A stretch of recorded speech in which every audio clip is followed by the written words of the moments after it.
Tes tes. Halo halo. Halo, selamat pagi Bapak Ibu semua. Suara saya kedengeran? Mungkin Pak Ivan atau Bu Susanti bisa confirm? Terdengar, Silakan. Pak. Oke, terdengar ya. Selamat pagi Bapak Ibu semua. Pertama-tama kami terima kasih udah menyempatkan waktunya untuk join di webinar kami hari ini. Jadi di webinar kami hari ini kita akan membahas mengenai teknologi Red Hat ya. Jadi Azure Red Hat OpenShift menggunakan platform Azure. Nanti untuk detailnya akan dijelaskan oleh Bapak Ivan selaku Cloud Solution Architect dari sisi Red Hat dan juga Azure-nya. Saya sendiri juga akan membantu mendampingi Bapak Ivan untuk di sisi Azure platformnya. Tanpa menunggu lama, saya serahkan langsung ke Pak Ivan. Silakan Pak Ivan. Ya, terima kasih Pak Susanto. Kita langsung saja ya. Saya share dulu.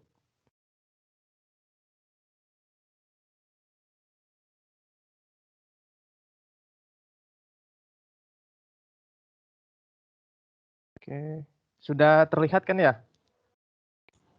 Sudah Pak. Sudah, Bapak. Di tempat Sudah saya ya? sudah. Oke. Kita mulai aja presentasinya. Jadi sebelum saya memulai presentasi Azure Red Hat OpenShift ini atau disingkat ARO, kita mulai dulu dari ini ya, dari sejarahnya kenapa ada OpenShift, kenapa ada cloud, gitu, kenapa ada teknologi kontainer. Nah, ini biasanya kita mulai dari sejarahnya dulu nih. Dari sejarah awal kan biasanya dari kalau kita lihat ke tahun-tahun belakang ya, aplikasi arsitektur itu kan berkembang juga nih di sini. Dari aplikasi yang tadinya monolitik ke entire, three-tier arsitektur, misalkan front end, middleware sama back end. Sekarang menuju ke teknologi microservices gitu. Terus terkait teknologi deployment dan packaging juga di sini berkembang juga ya. Dari yang kemarin kita tahunya cuma satu aplikasi, berkembang jadi VM, sekarang berkembang lagi menjadi kontainer di sini. Yang sekarang lagi ngetrend. Terus terkait infrastruktur untuk aplikasi juga di sini berkembang, yang tadinya kita bisa on-premise, hosted, sekarang beralih ke cloud ya, hybrid cloud, public cloud, private cloud, multi cloud di sini.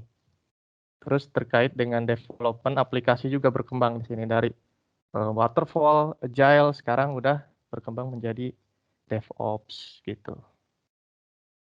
Nah, bahasan kali ini tuh ada hubungannya dengan teknologi yang sekarang sedang ngetrend nih di bawah. Jadi teknologinya microservices, container, sama teknologi cloud. Nah, ini yang akan kita bahas hari ini. 3 teknologi ini, microservices, container, dan cloud. Cloud sendiri memakai Azure, teknologi kontainernya sendiri di sini memakai Red Hat OpenShift gitu. Oke. Kalau ada yang mau ditanyakan langsung aja.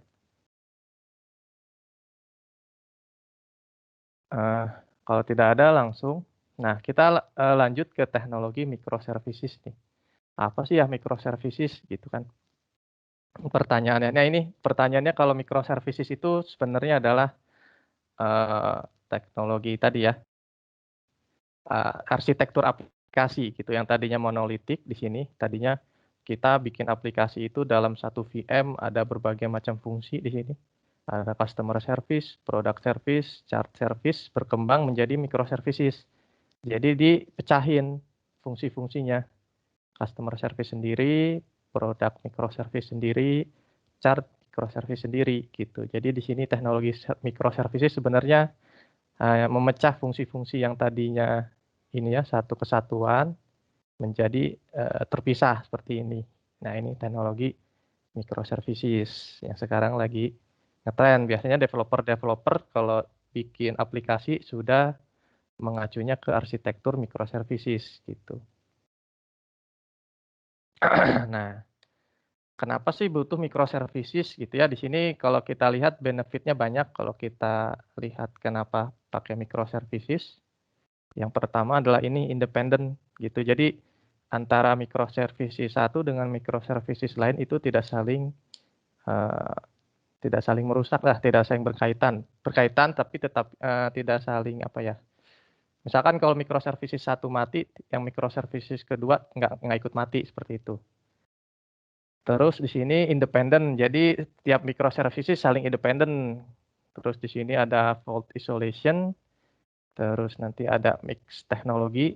Jadi kita kalau sudah pakai arsitektur microservices, teknologinya kita bisa mix, nggak harus satu bahasa pemrograman. Bisa jadi nanti tiap programmer punya, favorit, pemrograman masing-masing, itu memungkinkan.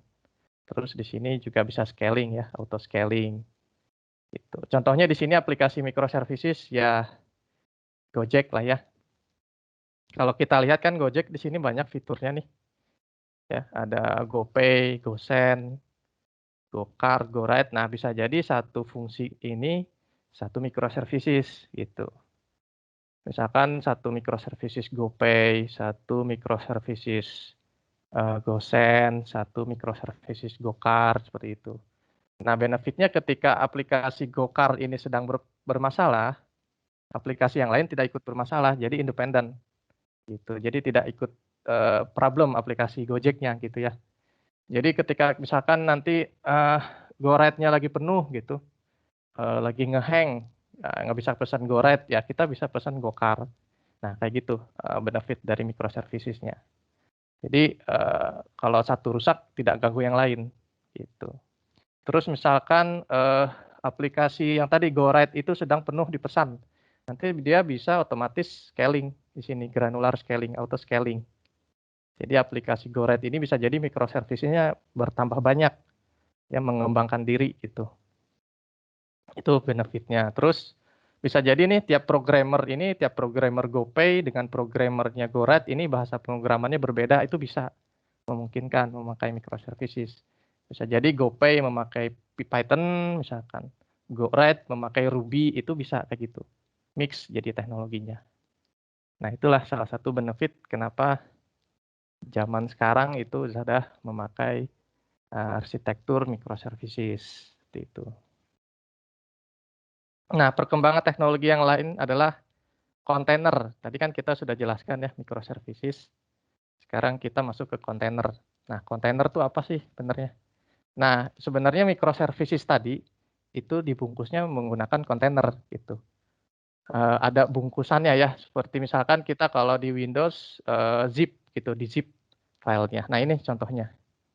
Kontainer ini yang kecil ini, app sama library-nya. Jadi dependensi aplikasi itu sudah di-bundle, sudah dibungkus sama si kontainer ini, gitu. Kalau bedanya dengan VM kan biasanya kalau VM satu aplikasi, satu binary atau library-nya, satu cache OS-nya. Nah, ini kan ukurannya besar ya nanti ya.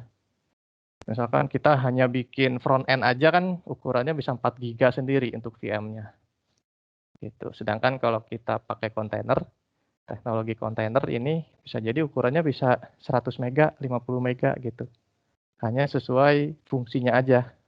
Hanya sesuai fungsi dari microservices-nya aja gitu. Nah, ketika di zaman VM kita kan pakainya hypervisor ya di bawahnya. Nah, kalau di zaman kontainer ini kita dipakainya container engine. Di sini teknologinya banyak nih, ada Docker, ada CRI-O gitu. Nah, ini kontainer. Jadi microservices tadi dibungkus menggunakan teknologi kontainer ini. Jadi bentuknya nanti Docker image gitu.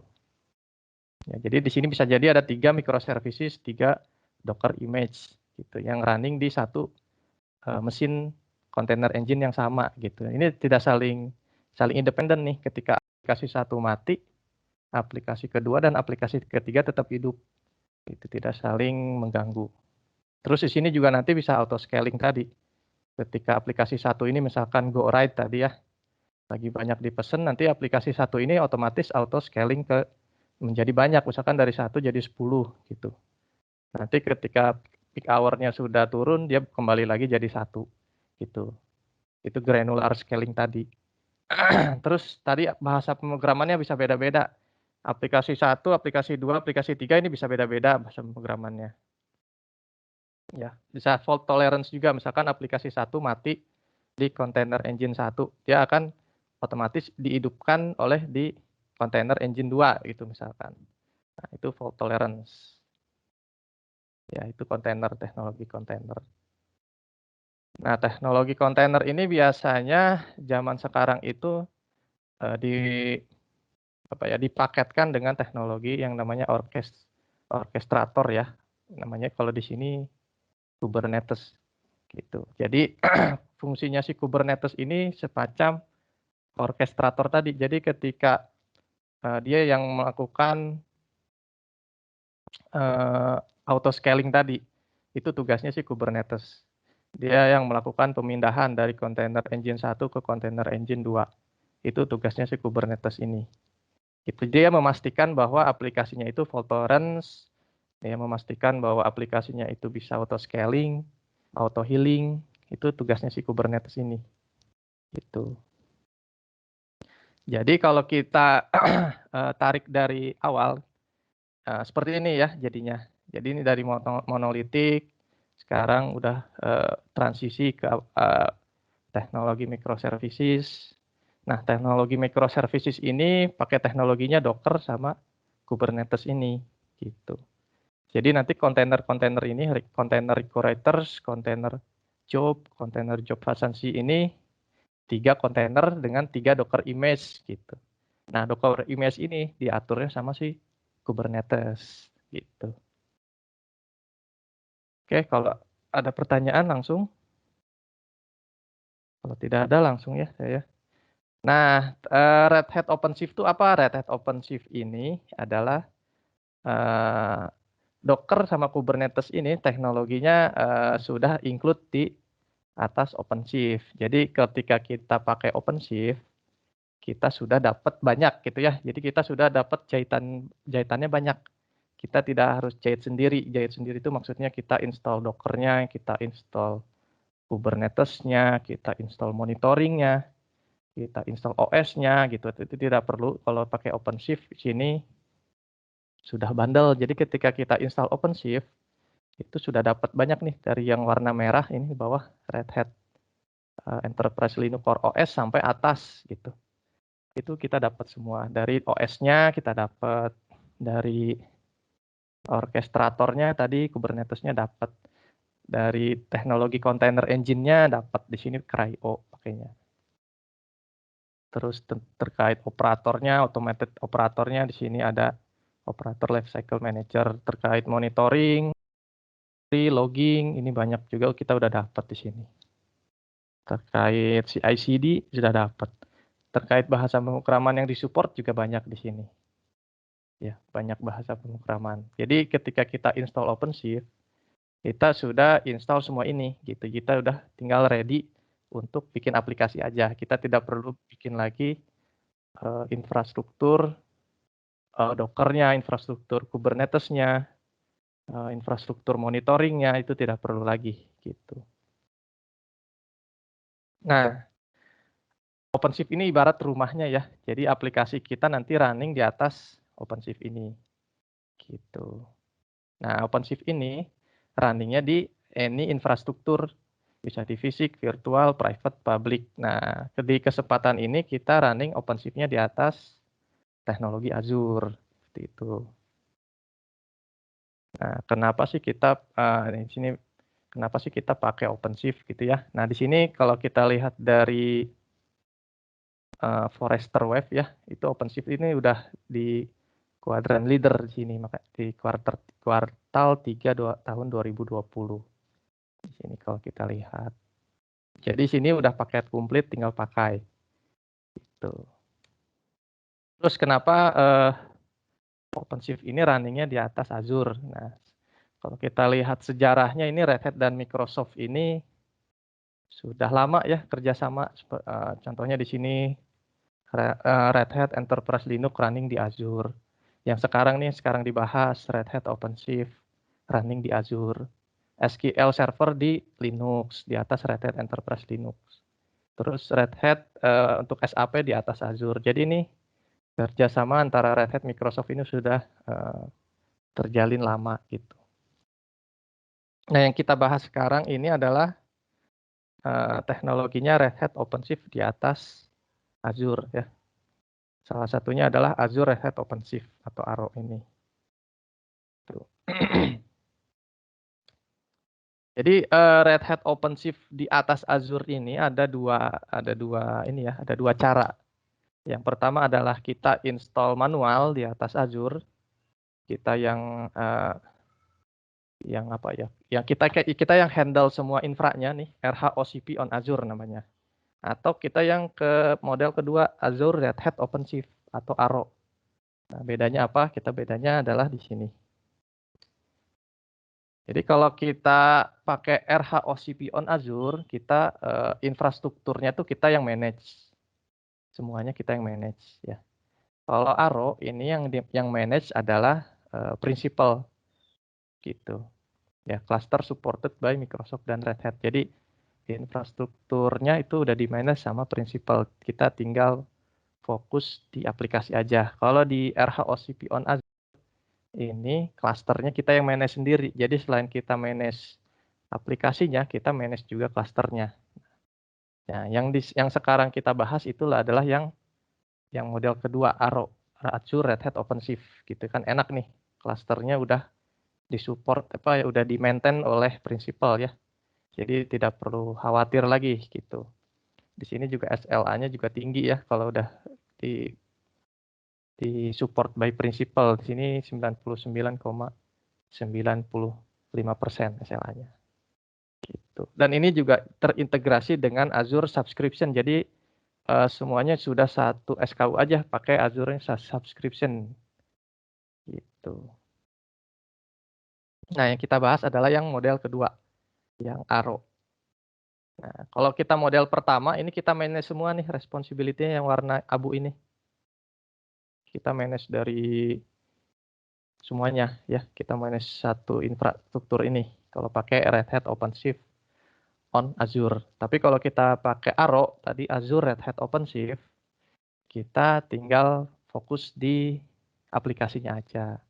Nanti biarkan Microsoft sama Red Hat yang manage infrastrukturnya gitu. Di sini kelihatan ya, di kolom sebelah kiri ini gitu. Jadi tinggal pakailah, enak gitu ya, nggak perlu khawatir lagi infranya bakal gimana gitu, bakal downtime atau misalkan bakal error gitu. Nah, itu udah biarkan aja prinsipal yang manage gitu.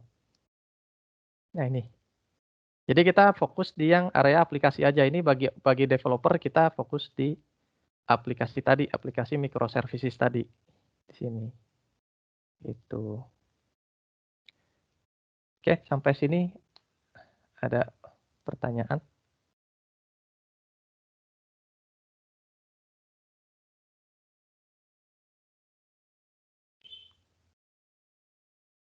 Oke, kalau nggak ada lanjut.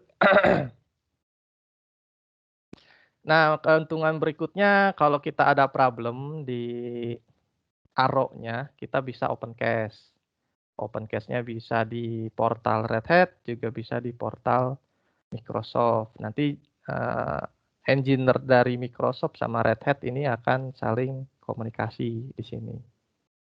Itu akan saling kolaborasi. Karena tadi ya, karena infrastrukturnya tadi di manage oleh Microsoft dan Red Hat. Jadi nggak perlu pusing lagi sini. Open cache. Jadi open cache juga bebas mau di mana, mau di Red Hat bisa, di Microsoft bisa. Gitu. Itu udah terintegrasi ya. Nah, sebenarnya ARO ini isinya apa gitu ya di sini. Isinya si ARO ini apa gitu. Nah, isinya ARO ini, jadi kalau kita install ARO ini by default dia akan install Azure Virtual Machine. 6 itu kebagi adalah 3-nya untuk master, 3-nya untuk worker. Jadi ketika kita default install itu sudah by default keinstallnya 6 ya, 6. 6 Azure Virtual Machine. 6 itu 3 master, 3 worker gitu. Itu default, itu bisa kita tambah nanti. Misalkan aplikasi kita bertambah banyak, nanti yang kita tambah adalah workernya. Jadi dari 3 misalkan menjadi 4, dari 4 menjadi 5, seperti itu. Jadi isinya Arrow ini ya, isinya Arrow itu 6 virtual machine by default. Terus yang kedua adalah by default adalah si Arrow ini nanti ketika install, masing-masing Azure Virtual Machine itu sudah terpecah ke multiple availability zone ya. Jadi sudah HA by default gitu. Jadi misalkan master 1 di availability zone 1, master 2 di availability zone 2, master 3 di availability zone 3, seperti itu. Jadi by default ini udah high availability. Tapi dalam satu region yang sama ya. Jadi nggak regionnya nggak berbeda tapi sama. Misalkan regionnya pakai Asia Pasifik, ya udah di region itu tapi multiple availability zone gitu. Oke, yang berikutnya adalah Azure Disk-nya. Jadi by default di Arrow ini akan memakai yang SSD ya, premium SSD. Jadi semua node VM tadi, Azure Virtual Machine tadi, itu disk-nya adalah SSD. Jadi sudah ready untuk production dan performance sensitive workload, misalkan untuk database, misalkan ya. Ada IOPS yang tinggi, itu kan database-nya. Nah, ini udah diperhitungkan oleh prinsipal bahwa nanti disk-nya itu memakai yang SSD, premium solid state drive ya, SSD gitu. Oke, yang berikutnya adalah Arrow ini juga memakai resource-nya Azure yang namanya Azure Disk gitu. Jadi misalkan di atas OpenShift kita menginstal database. Nah, database-nya ini memakai Azure Disk by default. Azure Disk-nya tadi adalah SSD ini ya. Terus kalau mau bikin share storage juga di sini bisa pakai Azure File. Jadi kita bisa pakai 2 macam storage ya, bawaan Azure. Azure Disk untuk block storage, Azure File untuk shared storage. Misalkan mau install NFS, gitu. Mau install Samba gitu misalkan. Ya itu bisa pakai Azure File, atau mau buat simpen picture aplikasinya, simpen musik gitu. Nah, itu pakai Azure File ini. Terus juga Arrow ini dia menggunakan Azure Virtual Network VNet. Jadi nanti ketika kita deploy Arrow itu sudah by default dia menggunakan Azure Virtual Network, bisa memakai existing VNet atau kita bisa bikin VNet baru. Nah, bikin VNet baru pun bisa kita ini ya, custom IP range-nya. Misalkan untuk IP range-nya master sama IP range-nya worker itu bisa kita custom gitu. Terus juga di sini Arrow ini menggunakan Azure DNS. Jadi by default dia sudah menggunakan DNS-nya Azure. Juga dia juga by default menggunakan LB-nya Azure ya, standar load balancer di sini. Jadi by default nanti ada 3 load balancer yang ke-install. Gitu. Arrow menggunakan semua teknologi Azure ya di sini. Azure DNS, Azure load balancer, tadi Azure Disk, Azure File, Azure Virtual Machine, Azure VNet, itu semuanya komponen-komponen dari Azure. Terus juga untuk autentikasinya kita pakai Azure AD. Gitu. Untuk logging di sini memakai Azure Monitor. Kalau kita mau cek log dari kontainer ya, yang di atas OpenShift. Nah, jadi secara arsitektur network seperti ini ya kalau kita zoom in. Nah, ini ada load balancer. Tuh, ada load balancer, ada Azure DNS di sini. Ada Azure Virtual Network, sini ya. Terus ya ini semuanya komponen-komponen dari Azure. Ada Azure Container Registry, ada Azure Express Route, misalkan dari OpenShift kita mau di konekkan dengan on-premise infra gitu. Nah, di sini bisa. Atau mau komunikasi dengan virtual network lain di sini ya, memakai virtual network peering. Gitu. Jadi di sini semua komponen-komponen Azure di sini. Azure Resource Manager di sini. Nah, ini secara arsitektur networknya. Jadi secara master dan worker tadi ada 6 Azure Virtual Machine ya. By default di sini install 6. 3 master, 3 worker. Dengan subnet yang berbeda di sini. Misalkan tadi subnet misalkan 1.0, subnetnya worker 2.0 seperti itu bisa. Ini VNet tadi memakai Azure Virtual Network. Jadi sini bisa memakai existing VNet atau kita bikin baru. Nah, ini VNet tadi fungsinya kalau kita mau komunikasi ke on-premise arsitektur, di sini pakai Azure Express Route. Kalau mau connect dengan virtual network lain, di sini pakai virtual network peering, atau kita mau pakai layanan yang ada di Azure ya, di sini pakai service endpoint di sini.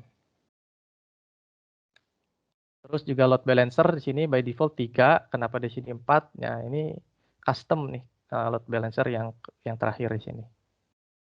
Ya buat internal.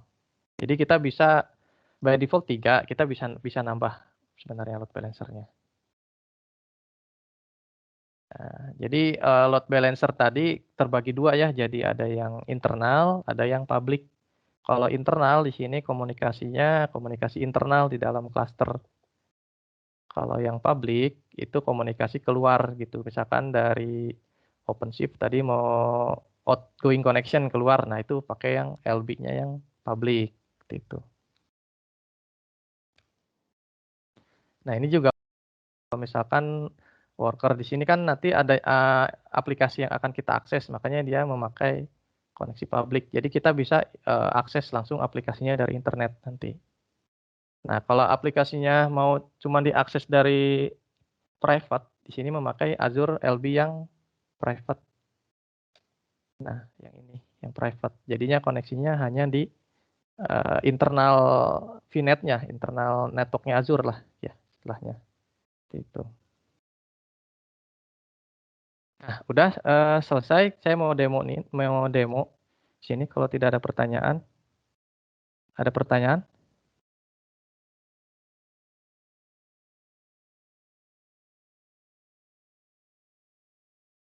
Kalau tidak, saya coba demoin di sini. Jadi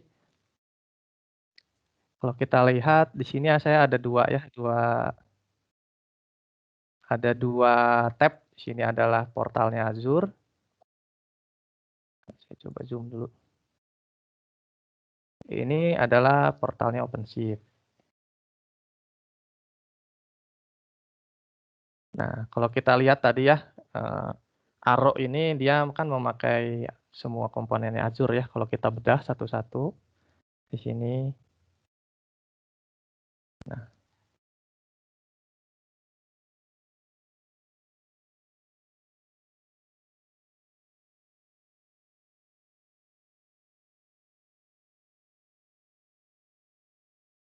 oh,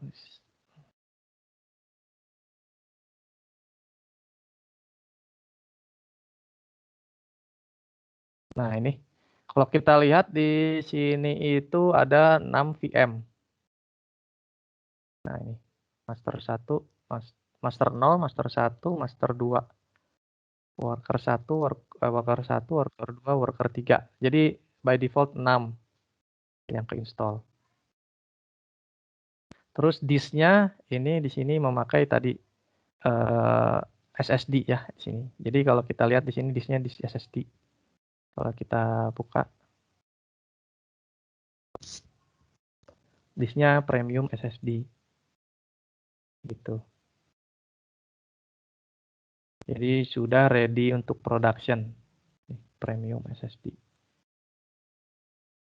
Terus kita lihat tadi ada LB. Nah, ini LB-nya, LB internal. Ini LB internal untuk komunikasi internal. Ya, kalau kita lihat dia untuk komunikasi internal master tadi ya. Terus ada LB public, ini untuk worker. Nah, ini public. Worker sama master tadi ya, kalau kita lihat di gambar. Kan master juga mau koneksi ke, misalkan kita pakai autentikasinya Google gitu kan, perlu koneksi outgoing ya. Makanya di sini ada load balancernya yang public. Nah, ini kalau worker nih, karena kan aplikasi kita mau diakses dari internet, jadinya LB-nya di sini LB public gitu. Nah, ini VNet tadi, network interface. Azure DNS ini by default kita pakai Azure DNS. Jadi gini, kita bikin record, A-record, PTR record, semuanya di sini. Oke, ini Azure DNS. Terus tadi ada storage. Nah, storage-nya kita memakai yang Azure Disk ya, sama Azure File. Nah, yang ini Azure Disk. Ini Azure Disk. Yang ini untuk Azure File. Nah, jadi ini kita pakai by default memakai tadi ya, dua storage bawaan Azure. Ini tadi VM, terus di sini ada Azure Disk sama Azure File. Ini di sini ada Azure DNS, ya. Terus ada ini apa, network interface-nya. Terus di sini ada Azure LB. Terus di sini tadi disknya pakai SSD, gitu. Jadi ini settingan default yang saya install di atas Azure, ini default seperti ini. Nah, kalau kita lihat di OpenShift-nya di sini, nah ini menu OpenShift-nya. Ini 6 node, nah ini 6 VM. Status storage class tadi Azure Disk, ya, Azure Disk. Itu. Nah, keuntungannya kalau kita pakai OpenShift ini semuanya udah tersedia ya, jadi developer nanti tinggal pakai aja aplikasinya di sini.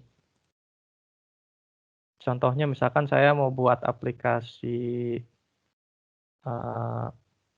PHP gitu ya. Nih, saya kan kalau di Azure, kalau di Red Hat OpenShift ya kita tinggal pilih aja bahasa pemrogramannya mau apa dari katalog di sini. Misalkan PHP gitu. Nah, PHP. Misalkan bikin PHP. PHP saya tinggal bikin. Git-nya saya pakai sampel yang ada. Ini namanya PHP 2 misalkan. Sudah, saya tinggal create. Nah, jadi seperti ini ya bikin aplikasi di atas OpenShift. Jadi kita tidak perlu repot lagi bikin VM, bikin DNS, terus bikin setting CPU, memorinya. Jadi kita tinggal developer tinggal input aja Git-nya di mana, alamat Git-nya. Terus mau pakai bahasa pemrograman apa gitu. Itu otomatis semua komponennya nanti biarkan OpenShift yang atur. Ya, di sini.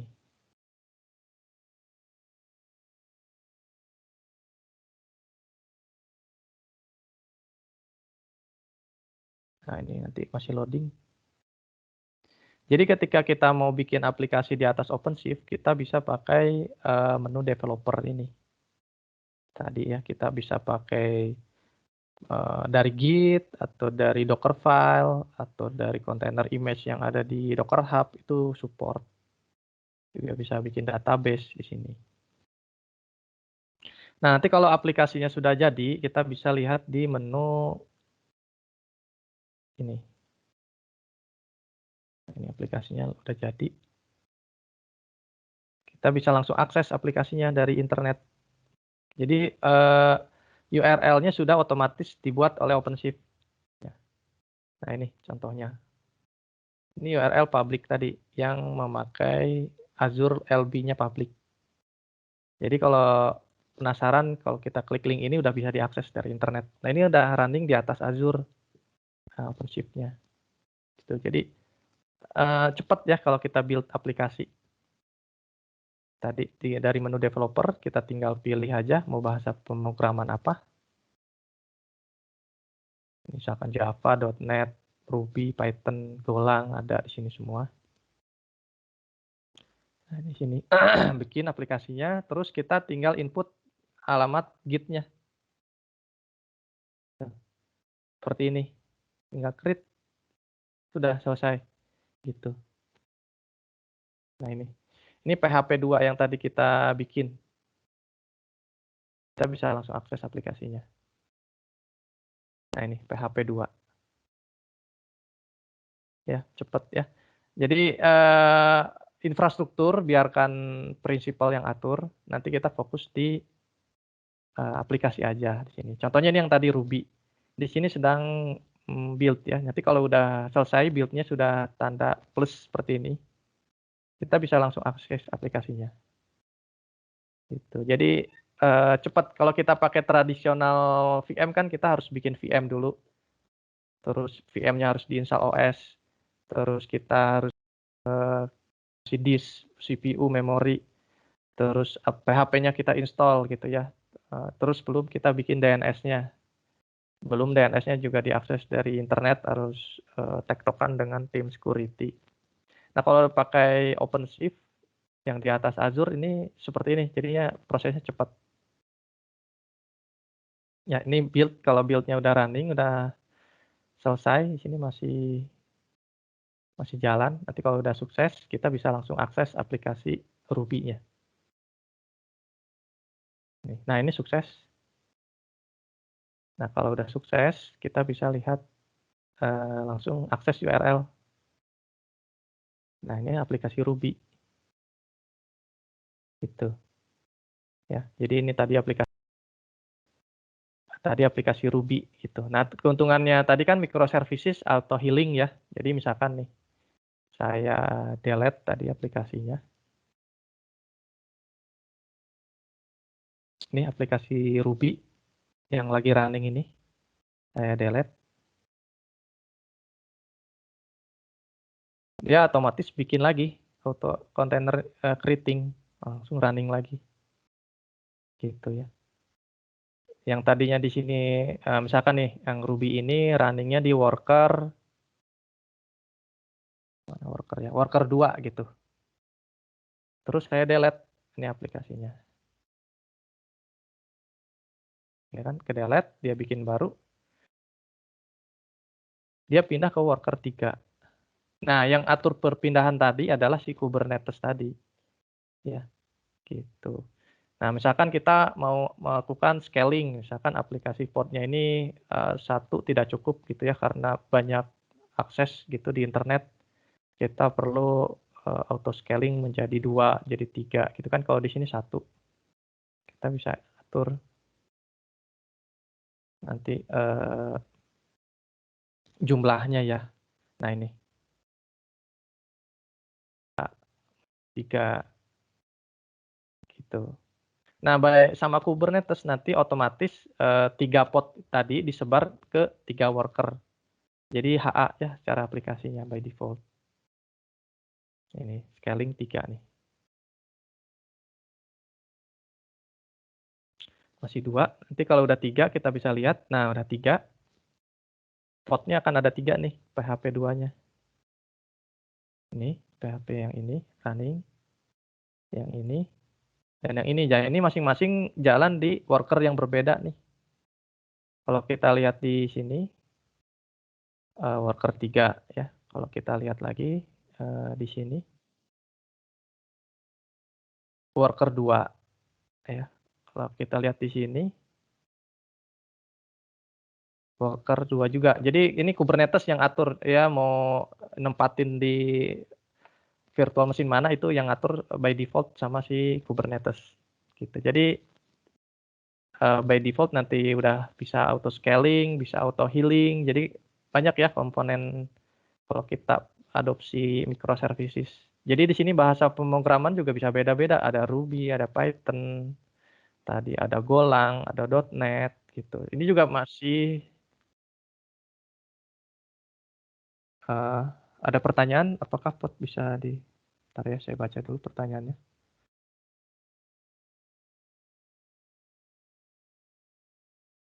Materi tersedia ya, ini di rek. Apakah Pot bisa dipindah di platform lain? Karena OpenShift ini bisa running di multiple cloud ya. Jadi ketika nanti di platform public cloud lain ada OpenShift, itu bisa smooth kita pindahin. Ya, ini. Jadi misalkan kalau selain OpenShift juga bisa, karena ini adalah Docker image. Kalau Docker image-nya kita tarik, kita pindahkan ke platform lain, itu bisa. Jadi keuntungannya microservices ini, saya lihatin di sini ya. Dia portable, bukan yang ini. Yang maksudnya portable adalah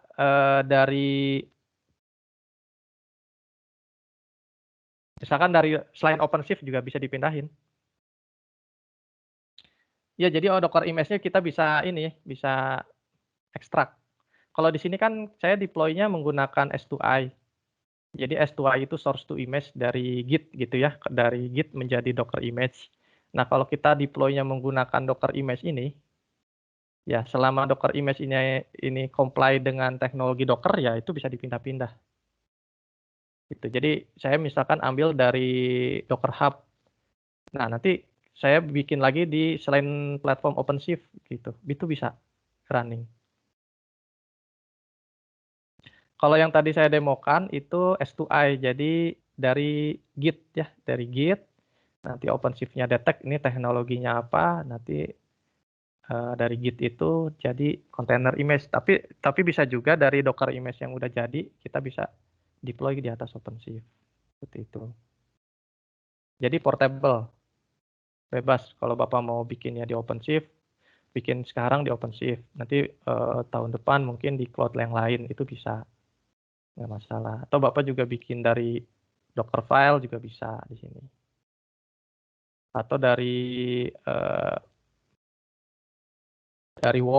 war gitu ya, dari jar itu juga bisa. Tidak masalah. Fleksibel ya, itu keuntungannya teknologi kontainer. Jadi tidak login gitu. Kita bikin di OpenShift, ya udah harus OpenShift, nggak bisa kita pindahkan ke platform lain. Oke, ada lagi pertanyaannya?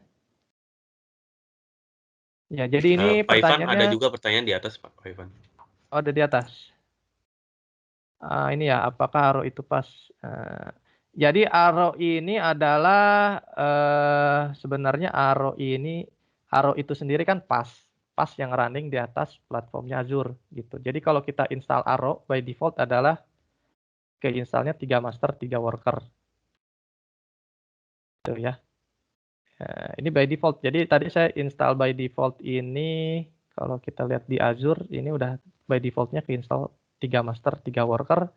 Dengan di AZ yang berbeda ya, kalau kita lihat di sini di menu admin, di menu node.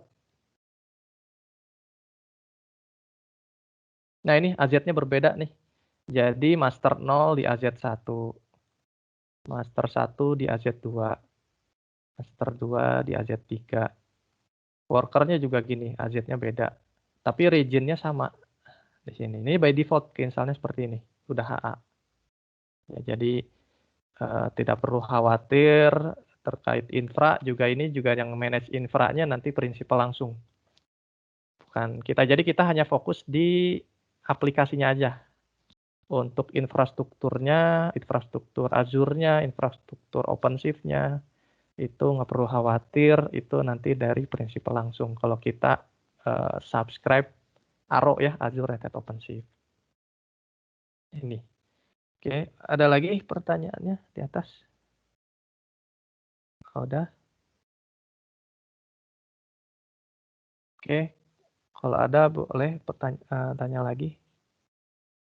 Kalau masih penasaran, banyak sebenarnya kalau kita gali lagi OpenShift ini. Jadi monitoringnya tadi ya, dashboardnya gitu. Nah ini, kalau kita lihat di Grafana-nya, ini juga udah by default kebawa sama OpenShift. Kita bisa monitor aplikasinya, infrastrukturnya. Nah ini masih loading. Pemakaian potnya berapa, CPU, memori, nah itu semua udah by default tersedia ya sama OpenShift ini. Misalkan cluster, nah ini per clusternya kita bisa monitor, atau misalkan per namespace tadi ya MII, potnya tuh udah bisa kita monitor, CPU usage, gitu. Jadi banyak bawaannya. Terus tadi misalkan kita mau auto scaling, hanya pot, langsung VM-nya juga bisa langsung dari sini. Ya, ini misalkan 3 nih, kita butuh 1 lagi gitu. Ya kita tinggal edit aja nanti di sininya. Jadi nanti otomatis Azure yang provisioning VM baru.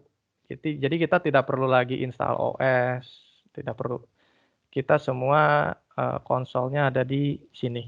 Konsolnya semua ada di dashboard ini. Ya, gitu. Misalkan nih yang nomor 3 nih, saya mau nambahkan gitu ya, jadi 2 gitu, itu bisa.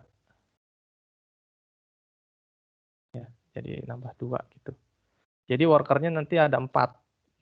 Saya tambah 1 itu bisa. Jadi semudah kita nambah pot tadi ya. Kan kalau nambah pot tadi kan kita cuman scaling di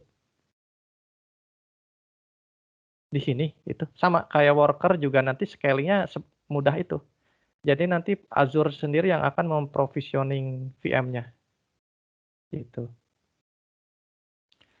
Nah, tadi kalau kita provisioning itu di mesin config.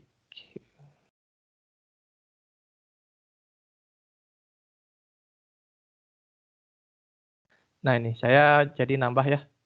Misalnya mesinnya jadi 2 gitu. Nah jadi 2. Nanti node-nya udah diprovisioningin sama si Azure. Nanti nambah di sininya. Jadi worker 1, worker 2, worker 3, worker 4 atau di sini bawah. Gitu. Tunggu ini masih provisioning. Nah, provisioning. Kalau kita cek di portalnya juga otomatis nanti sama Azure ditambah. Ini belum. Nanti ada nambah nih 1, 2, 3, 4 ya kalau udah selesai. Ini masih provisioning. Ini juga belum kelihatan. Nanti kalau udah di sini tulisannya ready, nah itu nanti jadi semudah itu kita nambah worker, kita naikin pod, terus kita deploy aplikasi, cepat jadinya. Nggak perlu lagi repot infranya ya. Jadi, terus terkait metodologinya, kita mau dari Git, mau dari container image, mau dari Dockerfile, mau dari YAML gitu, mau dari katalog, itu mudah. Terus nanti OpenShift-nya mau dimonitor aplikasinya pakai misalkan pakai APM, Application Performance Monitoring, mau pakai CI/CD, mau install database, itu bisa, mau install middleware, udah tersedia semua.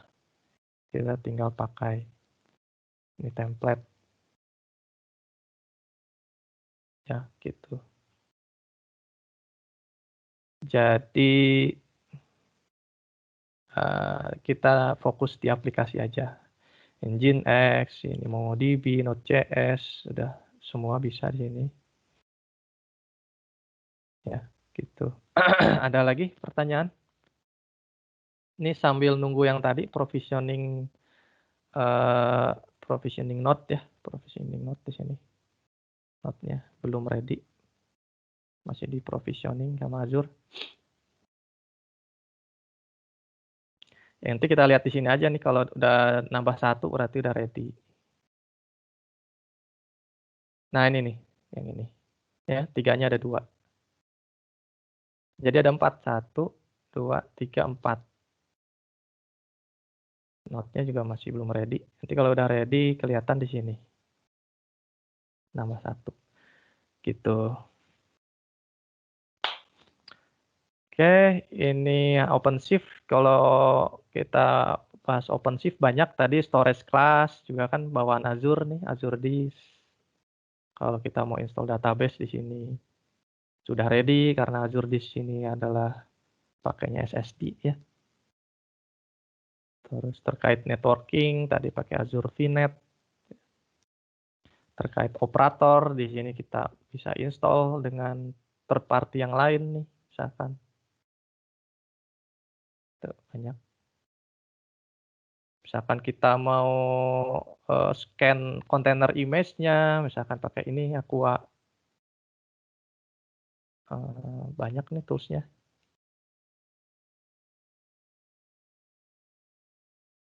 Tuh, banyak. Jadi OpenShift dia plugin ke third party-nya banyak ya. Jadi dia bisa connect ke Dynatrace, bisa connect ke Dynatrace, Elasticsearch, tadi Aqua, F5 itu. Banyak sekali di sini. Atau big data, ya banyaklah di sini, mau ke monitoring, security, ada ke ini machine learning nih, ini kalau misalkan Bapak Ibu yang bikin aplikasi machine learning. Gitu. Oke.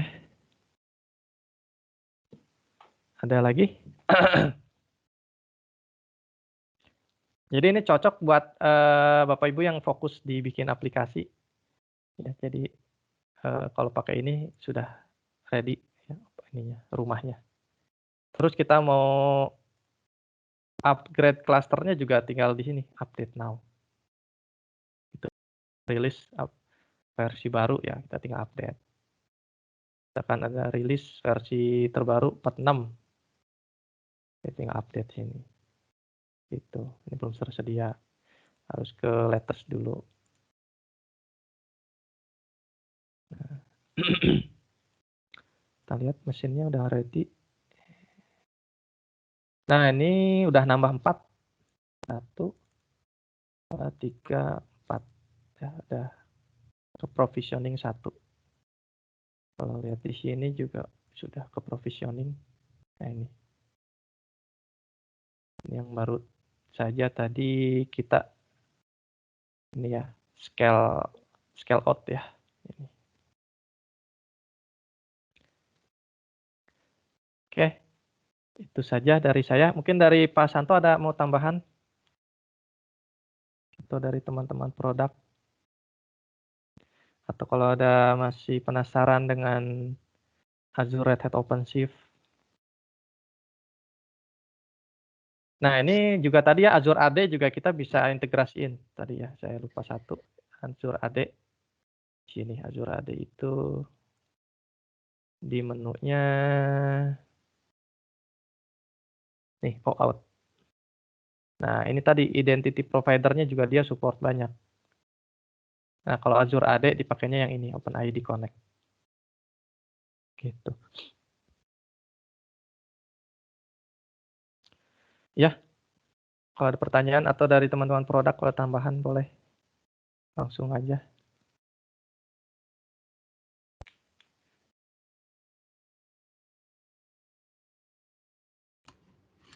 Bu Jessica mungkin ada yang mau ditambahin, Bu? Ya, halo, selamat siang.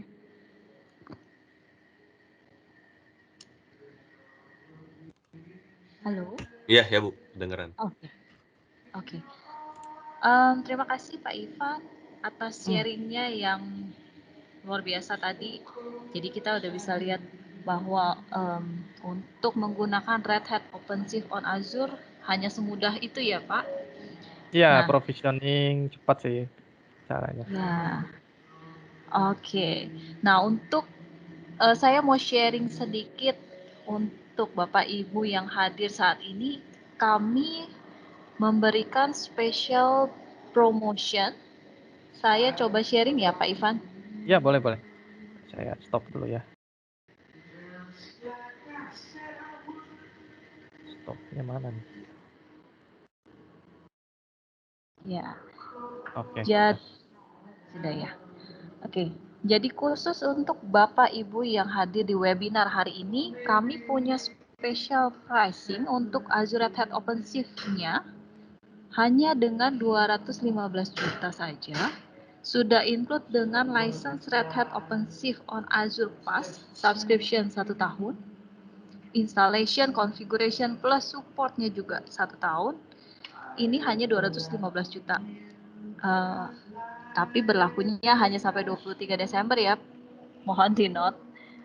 Kemudian kalau misalnya Bapak dan Ibu sudah punya infranya, saya udah punya infranya nih, saya sepertinya belum ready akan ke Azure, bisa dengan promo ini. Satu lagi ada Red Hat OpenShift Kickstart promo, sudah include license untuk 8 core-nya atau 16 vCPU, installation, configuration, dan support untuk 1 tahun, hanya 300 juta. Gitu ya. Nah, untuk Bapak Ibu yang punya keinginan untuk assessment terlebih dahulu, boleh juga diinformasikan kepada kami. Nanti saya share emailnya saya di sini di microsoft@mii.co.id atau dengan Ibu Juliana Lee, juliana.lee@metrodata.co.id selaku Product Manager untuk Red Hat-nya. Bisa informasikan ke kami, nanti kami akan bisa memberikan free assessment untuk Bapak dan Ibu. Jadi jangan sia-siakan ya Bapak Ibu, karena ini promo khusus untuk peserta yang hadir di webinar hari ini. Gitu. Gitu aja, kalau ada Bapak Ibu yang masih mau menanyakan seputar program ini, bisa juga ditelepon ke 0813-1613-3066. Nanti saya akan taruh di chatnya ya. Oke, dari saya sekian untuk promonya. Don't waste, karena ini hanya spesial promo khusus untuk Bapak Ibu yang hadir. Dari Pak Ivan atau dari Ibu Susanti ada yang mau ditambahkan kah? Mungkin Ya. dari saya boleh untuk Bapak Ibu yang belum mengisi feedback form boleh dibantu untuk mengisi feedback form, karena di feedback form tersebut akan mendapatkan sertifikat of attendee yang nantinya akan diberikan maksimal H+7 dari pelaksanaan webinar hari ini gitu. Dari saya cukup sekian, saya kembalikan ke Jessica, silakan. Kalau menambahkan tadi boleh di-share lagi, Bu Jessica, ininya, slide promonya.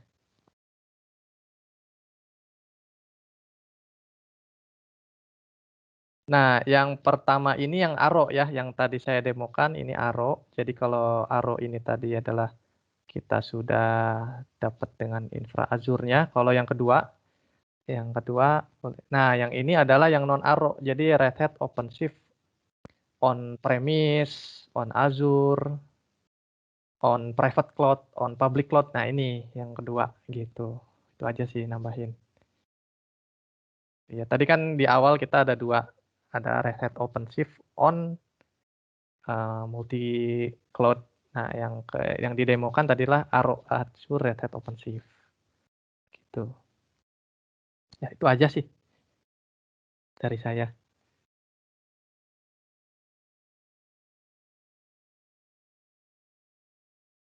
Atau kalau ada pertanyaan lagi yang masih bingung atau yang mau didemokan terkait pembuatan aplikasi atau terkait infrastruktur Azure-nya, itu boleh langsung ditanyakan.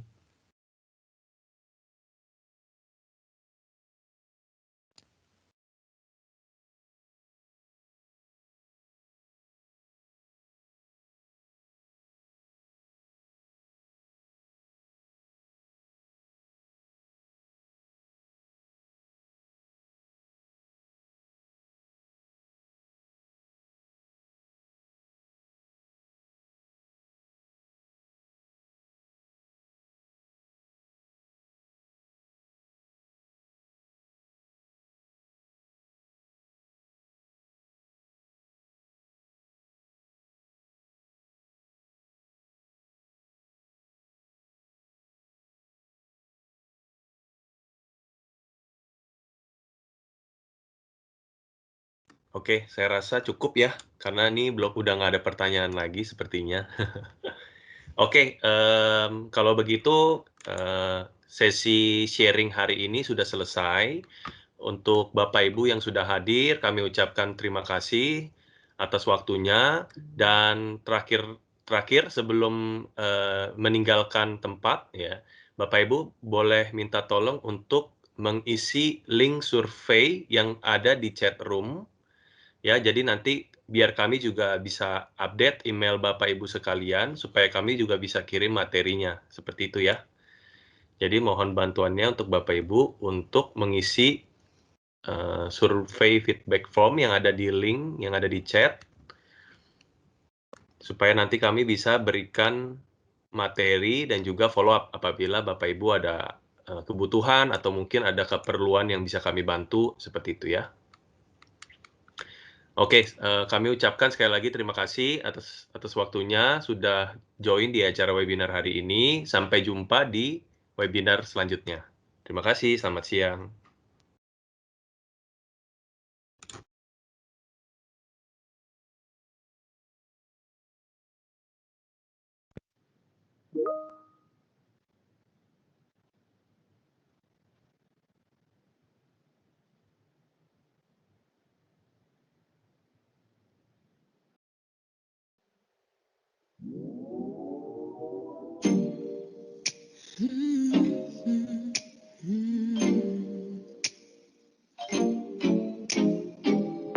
In the middle of a winter night, I make coffee and I sit down.